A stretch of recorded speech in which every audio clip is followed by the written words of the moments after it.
उस लाइन में जब खड़े होते हो 4 लोग के साथ, सबसे ज़्यादा डर आपको तब लगता है। शब्द जो कहे गए वो सही नहीं है कि देखो कभी भी कोई प्रॉब्लम को हम लोग साल भर में 2 बार मिले हों। उस समय कुछ चीज़ों में जो मुझे ध्यान दे देना चाहिए था शायद मैंने नहीं दिया, क्योंकि हमारा 5 साल से रिलेशन। मम्मी वाले चीज़ में जो उनका इमोशन है उनके बेटे के लिए बस वही सही इसके लिए मैंने कहा पॉजिटिव अबाउट यू, बस वो सही है। बट शब्द जो कहे गए वो सही नहीं है कि देखो कभी भी कोई प्रॉब्लम को कि आज मेरी फैमिली है, उनकी फैमिली हम दोनों से जुड़ी हुई है, मुझसे और अंकिता से।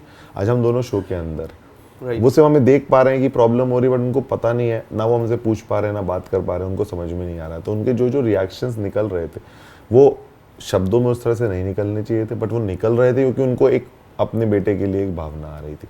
तो दोनों ही चीज़ें अपनी अपनी जगह कहीं ना कहीं सही हैं, बट वो शब्द बिल्कुल भी सही नहीं थे, जो इसलिए थे क्योंकि वो हमसे मिल नहीं पा रहे थे। जब से हम वापस आए तो कम शब्दों में सारी बात हो गई, मतलब आधी प्रॉब्लम्स तो हमसे मिल के सब वापस आ गए, बच्चे अपने घर आ गए। वो फीलिंग ही आधी सारी समस्याओं को ख़त्म कर देती है। वो कम्युनिकेशन गैप जो हो रहा था हम लोग के बीच में के कारण वो प्रॉब्लम्स आ रही थी। तो वो सारी चीज़ें उतनी, क्योंकि वो हमारी चीज़ें हैं और हमारे हाथ की चीज़ें हैं, तो वो सब सारी चीज़ें ठीक है। फाइनल के बाद से एक सवाल काफ़ी लोगों के मन में था, एक सवाल मेरे मन में भी था, क्योंकि आपने देखा होगा प्रेस कॉन्फ्रेंस में भी कई जर्नलिस्ट के सवाल आपसे और अंकिता दीदी से रिलेटेड थे। फाइनल में भी हम लोग रुके थे उस रात, अंकिता जी आए, बट वो अंकिता जी प्रेस कॉन्फ्रेंस में नहीं आए। उसका सबसे बड़ा रीज़न क्या था? काफ़ी लोग का कहना है कि वो डिसअपॉइंट थे, वो फोर्थ पे आए, उसके लिए डिसअपॉइंट थे, टॉप 3 में नहीं आए, उसके लिए डिसअपॉइंट थे। आप क्या कहना चाहोगे इस पर? नहीं, मुझे ऐसा लगता है कि यार 105 दिन जब आप उस घर में रह के निकलते हो ना, आप बहुत एग्जॉस्ट हो चुके होते हो।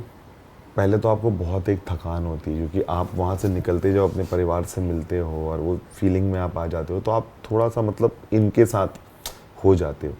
तो अंकिता को उस दिन एक्चुअली जेन्युइनली वो बहुत ज़्यादा थक गई थी, क्योंकि 2-3 दिन से उनके रिहर्सल्स, डांस, ये सब सारी चीज़ें चल रही थी। तो she was not feeling well. तो जैसे ही वो आई, वो उसकी एनर्जी वहीं से ड्रॉप ही चल रही थी। तो उसके बाद वो आई, वो सिर्फ थकी हुई थी और कोई रीज़न नहीं था कि वो नहीं करना चाहती थी उस दिन इंटरव्यू। वो बहुत थकी हुई थी। उसने बोला मेरी तबीयत ख़राब लग रही है, मैं नहीं कर पाऊंगी, इसलिए उसने रिक्वेस्ट की कि मैं इसको थोड़े दिन बाद कर लूँगी। तो ये बस, बाकी उस टाइम वो जो फीलिंग रहती है ना, वो रिजल्ट वाली, वो अंदर जब घर के अंदर रहते हो ना, उस लाइन में जब खड़े होते हो 4 लोग के साथ, सबसे ज़्यादा डर आपको तब लगता है। लेकिन जैसे रिजल्ट आ जाता है ना सामने और आपको पता होता है आप यहाँ से जा रहे हो, तो पूरा मूड आपका चेंज हो जाता है। पहले बहुत डर लगता है जब आप 3 लोग के साथ खड़े हो, 2 के साथ खड़े हो, 5 के साथ खड़े हो। वो मोमेंट उस घर के सबसे खतरनाक मोमेंट थे जब आप खड़े होते थे।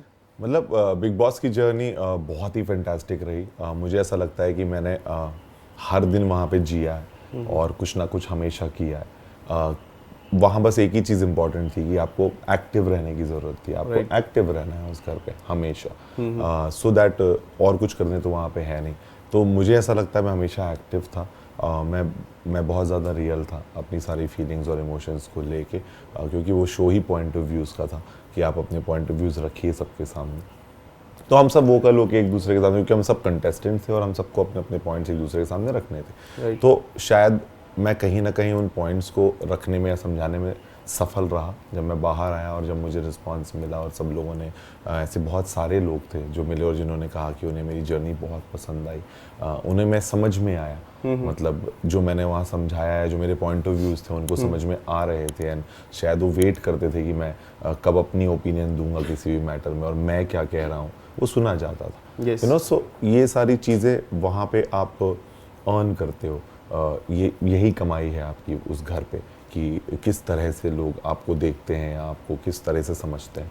तो वो सारी चीज़ें करने में मुझे लगा कि मैं बहुत हद तक कामयाब था, तभी शायद इतना लोगों का प्यार और सपोर्ट मिल रहा है। मैं हर किसी की स्टोरी में था, हर किसी से मेरा एक रिलेशनशिप था और हर कोई अपनी किसी भी चीज़ में एक कोई प्रॉब्लम मुझसे डिस्कस करना चाहते थे, तो इसीलिए मैं काफ़ी ज़्यादा इन्वॉल्व था। तो जर्नी बहुत एब्सोल्युटली ऑसम रही, क्योंकि अब हमारे पास फीडबैक भी है जो बाहर आने के बाद लोगों का मिला है।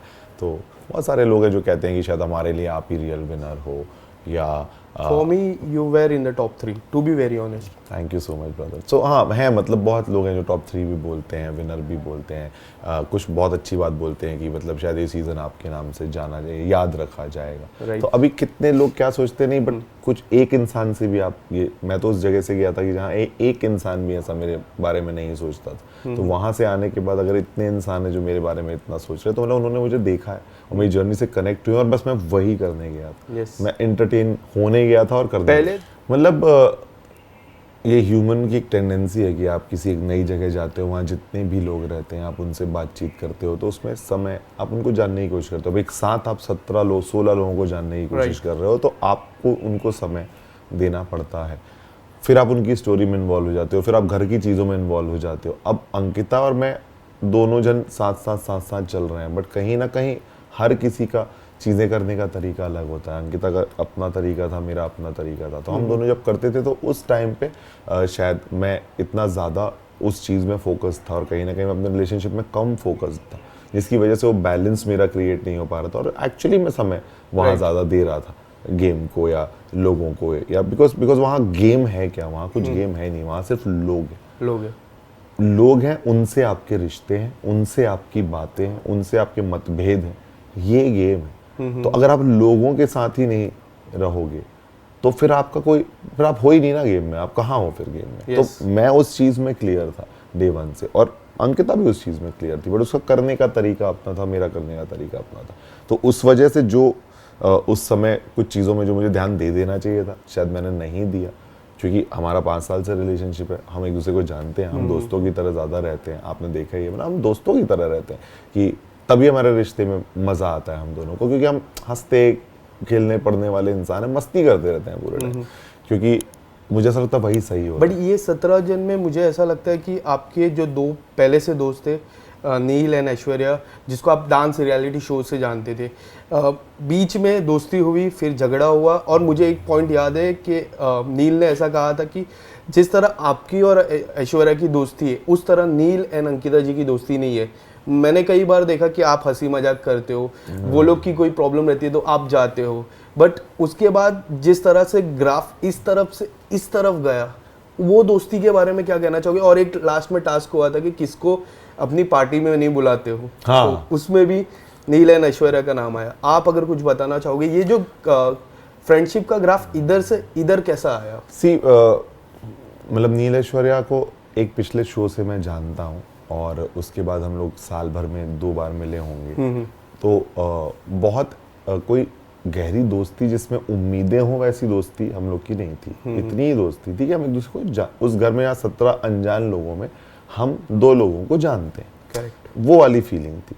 उसके बाद जैसे जैसे अब क्योंकि आप 17 लोगों से मिले हो, तो वहाँ पे अगर आपका जिससे जमने लग गया, अगर किसी और से जमने लग गया, तो उसके साथ अब समय देने लग गया, तो आप इनको समय मान लो नहीं दिया या नहीं दे पा रहे थे, या हम लोग अलग अलग लोगों से ही घुल मिल रहे थे, तो अपनी चॉइस थी सब लोगों की। तो हमारा कभी ऐसा कुछ रिलेशन उनके साथ कभी उस शो में, वो सिर्फ बातों में था कि पहले से जानते जो बार बार वो कहते थे, लेकिन अल्टीमेटली उस जगह से हमने क्या पहचान एक दूसरे के साथ बनाई वो मैटर करती है, और वहाँ पे हम लोग उतने क्लोज थे ही नहीं। तो मेरा बहुत ज़्यादा गेम या फोकस या मेरा कभी कोई चीज़ उनको छोड़ के ही था, मतलब मैं उनसे कभी उतनी कम्युनिकेशन रखता नहीं था। लेकिन कभी मुझे ऐसा लगता था कि ज़बरदस्ती वो बहुत परेशान हो रहे हैं उस भावना से, या उन लोग को बहुत तकलीफ है, उन लोग को अच्छा नहीं लग रहा है, तो मैं अपनी तरफ से जाके बोल देता था भाई चलो इस तरीके से नहीं रहते, कोशिश करते हैं अच्छे से रह लेते हैं। तो मैंने हमेशा ट्राई किया, बट वो चीज़ नहीं हो पाई, बिकॉज दोनों की पर्सनैलिटीज़ थोड़ी हम लोग से अलग हैं।